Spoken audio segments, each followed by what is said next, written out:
ሰላም እንዴት ናችሁ? ዲዝጊያስ ቤተሰቦች እንኳን ደህና መጣችሁ። ቻናሉን ላይክ፣ ሰብስክራይብ በማድረግ ቤተሰብ ሁኑ። ለብዙዎች ሀሳቢ እንዲደርስ ሼር በማድረግ ላይክ በማድረግ ቤተሰብ ሁኑ። ሀሳብ አስተያየታችሁን ኮሜንት ላይ ያስቀምጡልኝ። ስለምትከታተሉኝ አመሰግናለሁ። ዛሬ የመጣሁበት ጉዳይ እንግዲህ ሰሞኑን አንዲት ቲክታከር እህታችን ሞታለች የሚል ወይም ደግሞ አርፋለች የሚል ዜና አይቼ ብዙ ሰው በየሚዲያው እየተቀባበለው ነው እና እንግዲህ ለሞቱት ነፍስ ይማር። በአንድም ሆነ በሌላ ብዙ የሞት ዜናዎችን እንሰማለን። አሁን እንደ ሀገር ኢትዮጵያ ያለንበት ሁኔታ ከባድ ነው። በተለይ ደግሞ ለእኛ ለወጣቶች ፈታኝ ጊዜ ነው ብዬ አምናለሁ። ምክንያቱም ሰው በሰላም ወጥቶ የመግባት ጥያቄ አለበት። ከአንድ ክልል ወደ አንድ ክልል ሰርቶ ለመንቀሳቀስ እንኳን ከባድ ሆኗል እና ያለንበት ሁኔታ በጣም እንደ ሀገርም ትንሽ ያስፈራል። ግን ልጅቱ የሞተችበት ምክንያት በግልጽ የወጣ መረጃ የለም። አንዳንድ ሰው ቪዲዮ ሲሰራ ምናምን ኮሜንት ላይ እየገቡ የሚሰድቧት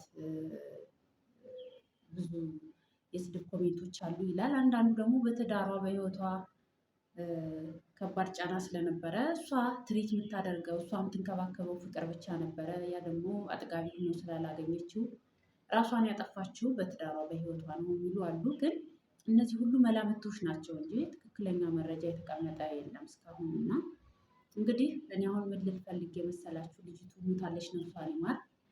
በአንድም ሆነ በሌላ ግን ብዙ ሰው ሀሳብ አስተያየት ሰጥቶበታል። ግን በትዳሯ አለፈች ተብሎ አሁን ያለው ወጣት ትዳር እንዲጠላ ካለው የኑሮ ጫና ካለው ያለው ሁኔታ ጋር ራሱን እያገናኘ ትዳር ጠልቶ ትዳር ጠል የሆነ ትውልድም እንዳናፈራ ለትዳር ያለን ነገር ደግሞ እየወረደ መጥቷል። አሁን አይደል ፍች በዝቷል፣ ጸብ ጥላቻ በዝቷል፣ መገዳደል መጠፋፋት በዝቷል እና ዘር ሃይማኖት የሚለው እየከፋፈለን ነው። አሁን ያለንበት ሁኔታ ከባድ ነው።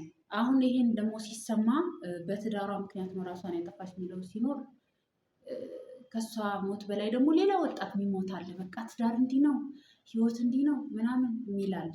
አንዳንዱ ደግሞ ቪዲዮ ስሰራ ተሰድባ ነው ብሎ ደግሞ ራሱን ውይ እንዳልሰደብ ውይ በቃ እንደዚህ ለስራዬ ወጥቼ ቲክቶክ ላይ አንዳንድ ነገር ልሰራ ነበር በቃ እንደዚህ ከሆነማ ይቅር የሚል አለ እና አንዳንድ ጊዜ ትክክለኛ መረጃ እስካላገኘን ድረስ ወደ ሚዲያው ሁሉ መጠን ዝም ብለን የመሰለንን ገምተን ማውራታችን ለሌሎችም ተጽዕኖ ይፈጥራል ብዬ አስባለሁ። ሌላው ልጅቱ በትዳሯ ነው በኮሜንት ነው ሲሉ ደግሞ አንዳንዶቹ ደግሞ አይ ኮሜንት አይሰብራትም፣ ልጅቱ ከብዙ ሱስ የነበረች ግን ደግሞ ያን ሱስ ወይም ደግሞ የነበረችበትን ህይወት ወጣ ሊስትሮነትን ሰርታ ከሊስትሮነት ተነስታ ብዙ ስራ ሰርታ ቤት መኪና የነበራት ጠንካራ ሴት ናት ብለው ደግሞ የሚያመሰግኗትም አሉ እና ብዙ አይነት መላምቶች አሉ። ግን አሁን ያ መላምት እሷን አይመልሳትም፣ እሷን አጠናታል። ሌሎች ደግሞ እንዳይጠፉ መጠንቀቅ ያለብን ይመስለኛል። አሁን እሷ ሞተች እና ከዚህ በፊትም ታስታውሳላችሁ አይደል? ቀነኒንም እንግዲህ 1 ዓመት አልፏታል ከሞተች። እሷም ስትሞት እንግዲህ ብዙ ሰው ብዙ አይነት መላምት ሲሰጥ ነበር አይደል? እና የገረመኝ እሷ እነሱ ሞተው የሚሰጡ ኮሜንቶች አሉ። አንዳንዱ የድሮ ቪዲዮቸውን እየገባ እያየ ላይክ ያደርጋል፣ ኮሜንት ይጽፋል፣ ፎሎ ያደርጋል አካውንታቸውን። አሁን እቺ ልጅ የሞተችው አካውንቷ 800 ሺህ ተከታይ ነበራት፣ 1 ሚሊዮን ገባ ነው ያሉት። እንደዛ ሲሉ ነበር። የቀነኒ ማየታችሁ ከሆነ በተመሳሳይ ሁኔታ ስትሞት ነው ቫይራል የወጣው ቪዲዮቿ እሷ ምናምን። እነዚህ 2 ልጆች አሁን ሲሞቱ ነው ያወኳቸው። የሚገርመው ቀነኒንም እንደዛው እቺ ልጅም እንደዛው። ከዛ በፊት አላውቃቸውም ነበር እና ሰው ከሞተ በኋላ አካውንታቸውን እየገባ ፎሎ ያደርጋል፣ ኮሜንት ይጽፋል ምናምን እና ይሄ ምንድነው ጥቅሙ? እያሉ በህይወት ነው ሰው ሲሰራም ጥሩ ነገር ሲሰራ መደገፍ፣ አላስፈላጊ ነገር ከሰራም ደግሞ ያን ሰው በተግሳጽ ይሄን ባታረግ ይሄን ባታረግ መባባል ነው ያለብን እንጂ ከሞቱ በኋላ አካውንታቸውን ፎሎ ማድረግ ኮሜንት መጻፍ ምናምን ምናምን እና ብዙ ጊዜ ተደጋጋሚ በብዙ ሰዎች ላይ ስላየሁ ነው። እና ምንድነው ይሄ የተፈጠረው ነገር ማለት ያ ሰው ካለፈ በኋላ ያን ኮሜንት ገብታችሁ ጽፉ የኔ ምስኪን እንዴት ታምራለች እንዴት ቆንጆ ናት ብትሉ ምን ጥቅም አለው? በህይወት እያለች ነበር ሰፖርት መደራረግ በጎ ነገር መነጋገር ያለብን ብዬ አምናለሁ። ሌላው ሀና ግዴ ወይም ባምቢ እንግዲህ ሰሞኑን አስቀያሚ ንግግር ተናግራ ብዙ ሰዎች ሲፈርዱባት ነበረ። ከ2 ዓመት በፊት የነበራትን ታሪክ ወይም ቪዲዮ ፎቶ ይዘው እያስፈራሩ ሲሰድቧት፣ ቤተሰቦችንም ሲሰድቡ ነበር። አንቺ እንትን ልጅ አንቺ እንትን ልጅ እያሉ ያስቀይሙኝ ነበረ እና በኮሜንት ገብተው ደግሞ ብዙ ልጆች በውስጥ እየገቡ የሚጽፉልኝ ወንዶች ነበሩ። ለእነሱ ነው አስቀያሚ ነገር የተናገርኩት እና ከ2 ዓመት በፊት የነበረውን እያወጡ ብዙ ነገር እየተናገሩ ለነበሩ አስቀያሚ ወንዶች ነው የተናገርኩት ብላለች። እንግዲህ እና ስቶሪ ያረኩትም የጻፉልኝ እዩት ከመፍረዳችሁ በፊት እኔ እንደዛ አይነት አስቀያሚ ነገር የተናገርኩት ፈልጌ አይደለም፣ ብዙ የሚያስከፉኝና የሚሰድቡኝ ሰዎች ስላሉ ነው ስትል ነበር። እኔ በግሌ የተናገረችው ንግግር ብዙ አላየሁትም፣ ተቆራርጦ ትንሽ ካየሁት እንኳን ንግግሯ ልክ አይደለም፣ ግን ደግሞ ለንግግሯ ይቅርታ ብላ ችግር የለውም ብዬ አምናለሁ። ምክንያቱም እሷ እንግዲህ እንደተናገረችው እኔ ያን ቃል የተናገርኩት ብዙ የሚያስከፉ ሰዎች ስላሉ ለነሱ ነው። አንዳንድ ወንዶች አሉ እየገቡ የሚጽፉ ምናምን ለነሱ ነው እንጂ ሁሉንም ጠቅላላ ወንድ አይደለም የተናገርኩት ስትል ነበር። ሌላው አካውንቷን እንግዲህ ሊያስጠፉባት እንደነበረ ዋርኒንግ እያላት እንደነበረ ሪፖርት እያደረጉ ምናምን እንደሆነ እና ቤተሰቦች የማስተዳድርበት ነው፣ እናት የማሳክምበት ነው፣ የቤት የመኪና ኪራይ ያለብኝ፣ የስራ ጉዳይ ያለብኝ እና ስራዬን ልስራበት እያለች ስታለቅስ ሰምቻት ነበረ።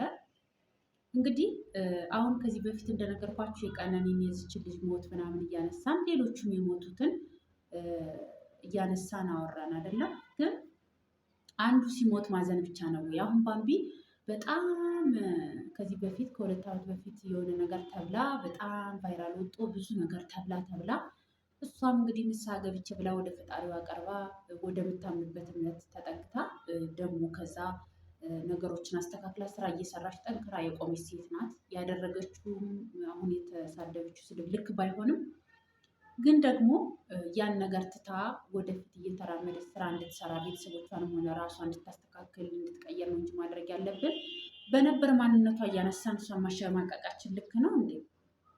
መሳደቧ ምናምን ልክ አይደለም። ግን ደግሞ አሁን እቺ ልጅ እንደሞተችው ራሷን አጠፋች በገመድ ራሷን ሰቀለች ቢባል ከዛ አይ ምስኪን ጥሩ ልጅ ወይ እንዴት ታምር ነበር ልንባባል ነው እንዴ? ማለት ሁላችንም ኃላፊነታችን እንወጣ እንጂ። ምክንያቱም እሷ የተናገረችው ልክ አይደለም ተብሎ ግን እሷን ወደ ሞት እንድትሄድ ማድረግም ልክ ነው? ይህም የኛ ጥያቄ ስለሆነ በተለይ እንደተመልካች ማለት ነው።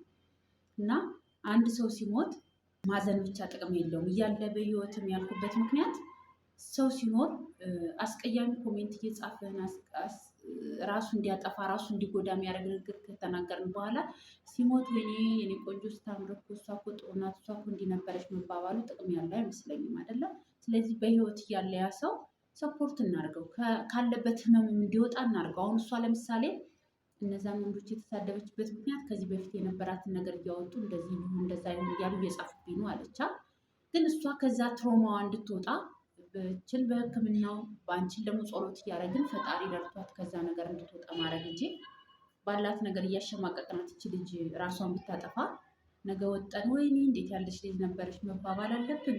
እኔ ይህን አልደግፍም እና ይሄ የደቦ ፍርድ የሚባል አለ። በጠቅላላ አንድ ሰው ሲነሳ አብሮ ተነስቶ መጨፍጨፍ፣ ከዛ ደግሞ የሆነ ነገር ሲፈጠሩ ወይ እንደዚህ ነበር እንደዚህ ባይሆን ከምንል አንዱ ሰው ሲሞት ስናዝን ሌላው ደግሞ በህይወት እንዲቆይ ማድረግ ነው እንጂ ከሞተ በኋላ ከንፈር መምጠጡ ልክ ነው ብዬ ስላላመንኩ ነው። እስኪ እናንተ ሀሳብ አስተያየታችሁን ኮሜንት ላይ ያስቀምጡልኝ። እኔ ሀሳብ ይመስላል እና